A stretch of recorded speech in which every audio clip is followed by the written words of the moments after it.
right, everybody, welcome back to the coldest side of the pillow, a podcast about anything and everything and anything I feel like I need to talk about happens to be on the coldest side of the pillow. I'm your host, Dr. Gilbert Guzman. I am coming back for episode 15. It has been a little too long. I have had my head down, day job, grading, teaching, and quite frankly, working on this wonderful startup to hopefully turn it into something. So I honestly can't even remember everything we spoke about on episode 14, but I do remember that we, kind of briefly spoke about, do companies actually need HR?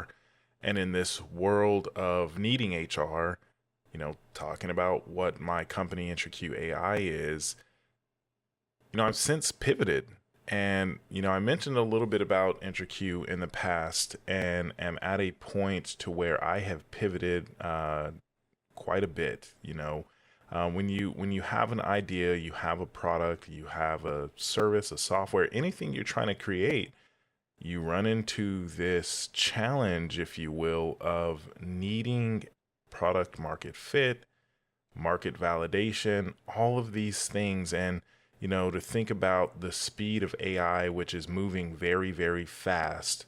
I've been doing a lot of research. I had the ability to get accepted into a program called Connected, and got connected with some advisors. And, they've been working with me to really get IntraQ to a point of, how do I fill in a gap that exists today? So I've since pivoted into this kind of world of HR because, as I mentioned, AI in this world of HR in episode 14, we kind of spoke a little bit about companies saying they don't necessarily need HR, but they do, however, to fill in the gap of saying that you need HR, but don't necessarily need a human function of HR. What AI tools exist? What type of AI products exist? So I have moved into this realm and taken the foundation of what IntraQ AI would have been, which initially was natural language search, because my thoughts were, hey, we need a system, a process, something that exists for individuals within companies to have this ability to have natural language search. If you have Microsoft SharePoint or OneDrive or Google Docs, Google Drive, your information likely lives here. And when employees within an organization are looking for this information, they don't know exactly where to go get it. And if they don't know where to go get it, how do we manage productivity? How do we make sure that things are getting done and in a manner that is productive and does produce the results for their respective roles and jobs within an organization?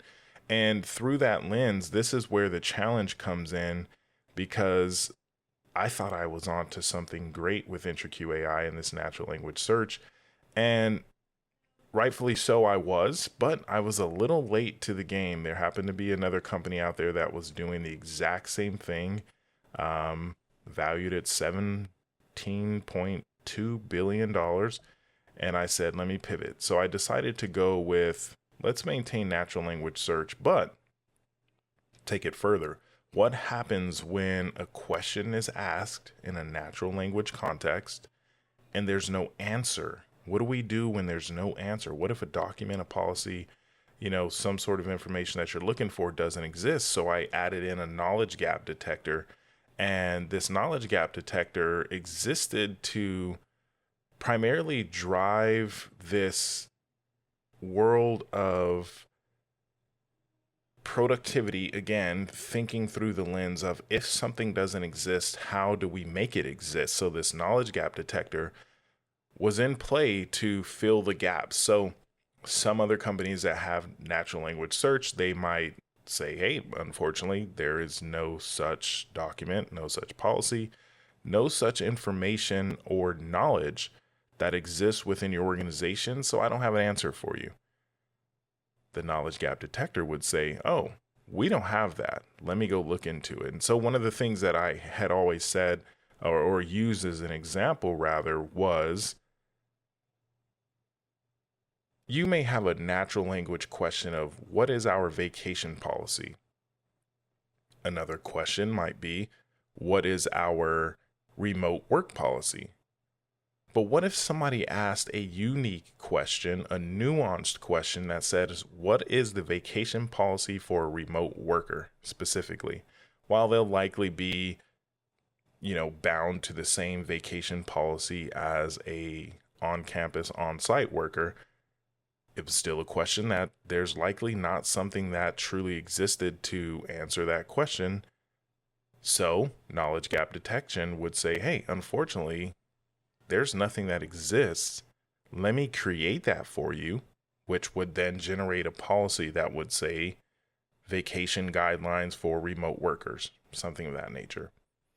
And, I thought that was a great idea as well, and realized that that only solves a couple gaps or kind of fills in a couple gaps. And as I've been working with my advisors, how do you truly build a product that people are willing to pay for? And that's one of the biggest things that they've always said to me since we've been connected. And if you identify a problem, is it a big enough problem that a company, a founder, a business is willing to pay for to close that gap? And if they're not, then you don't have a viable product to, at least generate enough revenue that says somebody's willing to pay for it.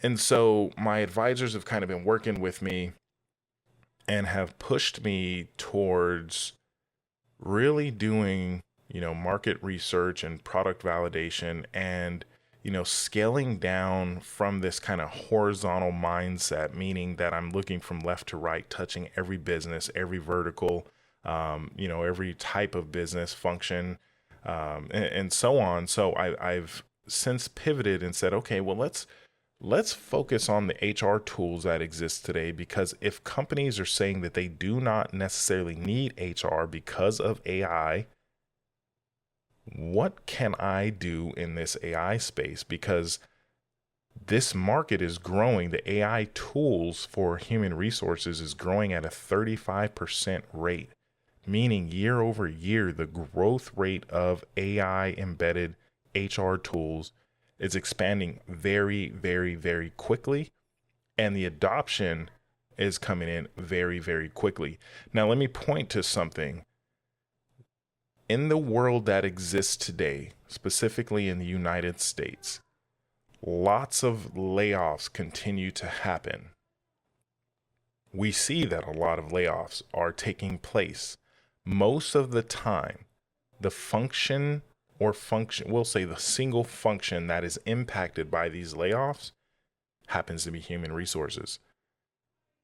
But human resources is a critical point, and it is necessary to have human resources embedded into your organization to make sure that things such as compliance, culture, hiring, recruiting, onboarding, offboarding, all of these things are taken care of. But if they're not, if we lay off the function that does all of these things, knowing that they still have to get done, because labor is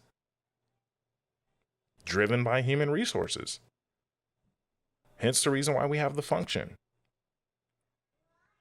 But if we say that companies don't truly need HR and there's a 35% increase in adoption of AI human resources tools, how can I fit into that market?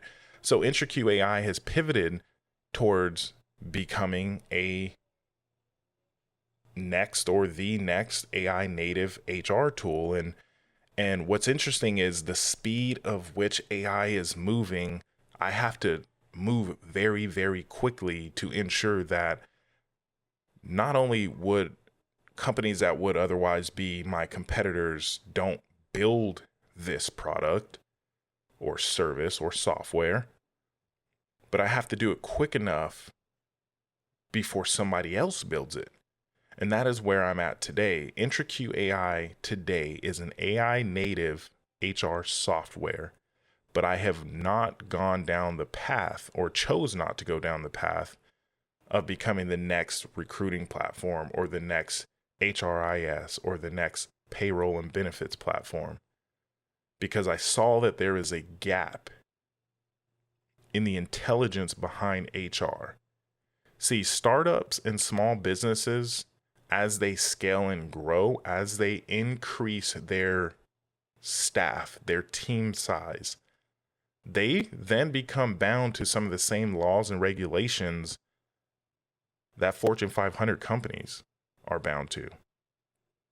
And this is where the gap is. With all of the layoffs that have been happening, there has been a exponential increase in the world of HR consultants or HR consulting companies, also in the realm of fractional human resources, leaders, individuals, and so on.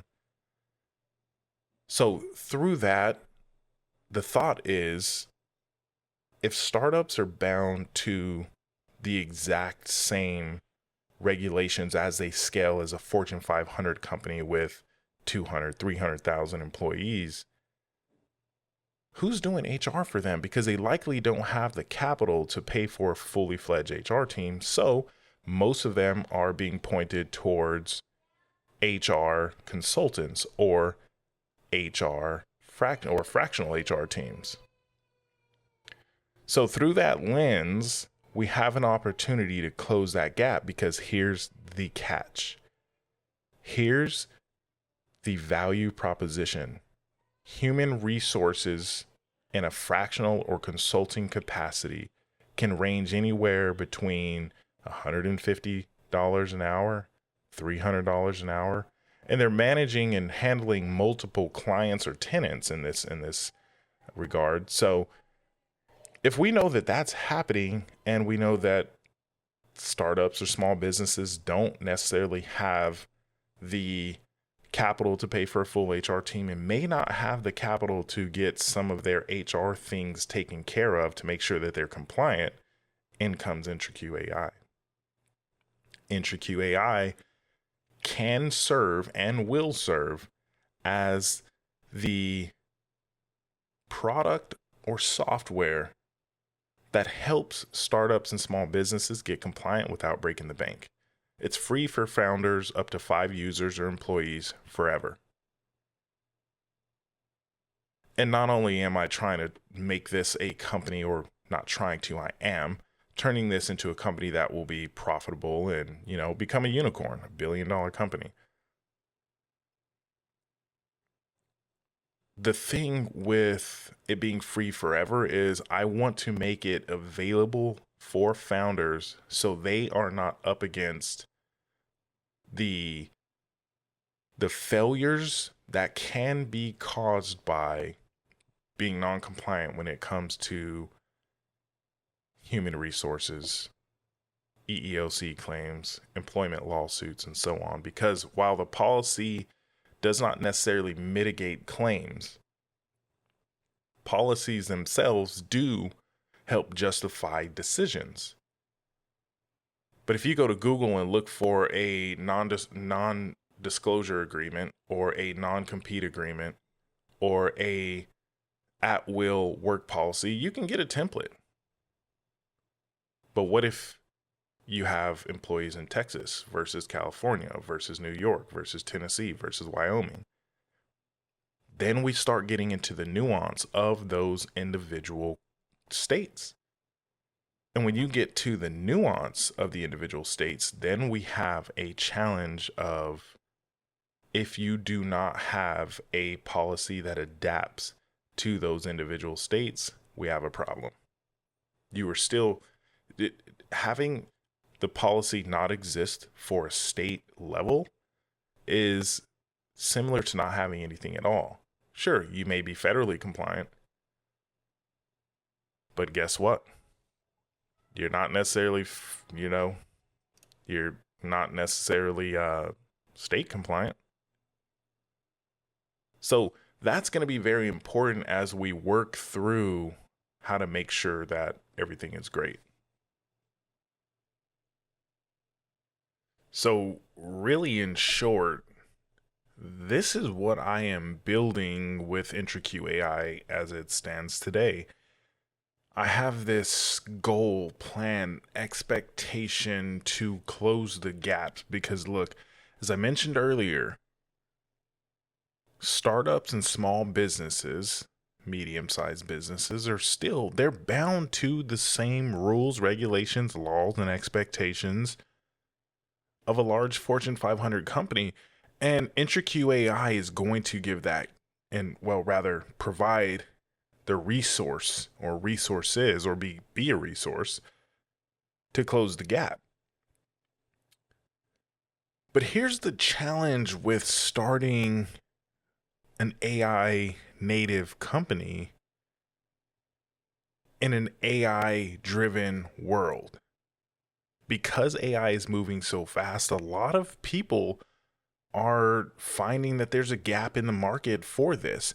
Right now, organizations are pushing towards fractional HR teams, consultants, and the challenge is, how do I either supplement and or replace the fractional or consultant in HR? Because the biggest thing, I recently interviewed we'll say spoke with a founder and of a small HR recruiting company, and also, has been in the HR consulting space. And the number one thing she had mentioned was access to reliable information. Can IntraQ AI provide that? Now, look, being honest, there's hallucinations that come with the world of AI. We know this. But it's getting better. It's getting stronger. It's getting faster. It's becoming more accurate. And with accuracy comes more wins. However, how do you ensure that if you were going to be a product, a service, a software, now focusing on compliance generation and the usage of pulling in different information to make sure that a founder, a startup, a small business doesn't necessarily have to focus on the mundane administrative HR stuff.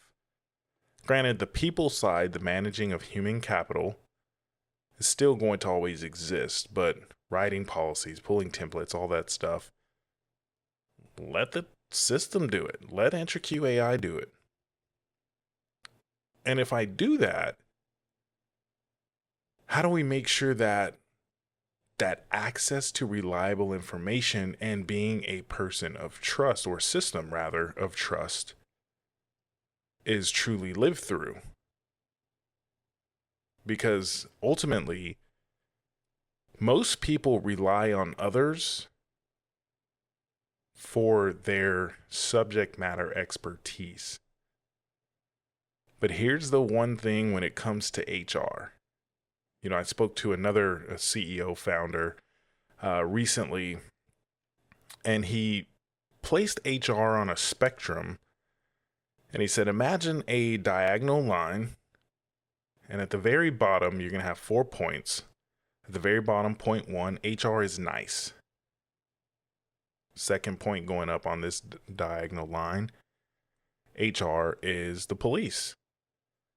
Then the third, HR is a partner. And then a fourth, which is wishful thinking, is HR becomes a player. How can you take an AI system and put it on this spectrum to become a player? Because if we're being honest, a lot of HR is based off of experience. You can go to school, and trust me, I've been in HR for quite some time. You can go to school and learn all of the academic theory on how best to lead, how best to create a culture, how to understand compensation plans. I teach it. I teach human resources at the college level. But most of HR comes by way of experience. And when we talk about experience, policies are generated to mitigate. And what I mean by that is policies come by way of reaction. They're typically created in a reactive state based off of experiences. Someone did or didn't do something. Then we create a policy to further mitigate what did or did not happen. Sometimes there are fines, there's, lawsuits and such attached or associated with what did or did not happen. But ultimately, the challenge is really going to lie in, can we understand what needs to exist from a policy perspective in a proactive state of mind? Can you fill a gap and understand what people, companies, startups, founders, small businesses, medium-sized business, and even enterprises need proactively before something happens? And this is kind of going to segue into a different kind of concept or conceptual thinking or conceptual framework that I was having a conversation with my brother about, where we were talking about whether or not AI will become too big. And what I think about is AI is built off of large language models, pattern recognition, putting two and two together, decision trees. And through this large language model, at some point, granted, think about the size of a computer, a chip, and the amount of what's called compute, infrastructure, servers that exist. When we think about quantum computing, how big a quantum computer would have to be, or is currently today, that do exist. Will AI get to a point to where there's so much information that it becomes pollution and gets in the way, to the point of lines begin to blur rather than certain lanes existing and the AI staying within those lanes?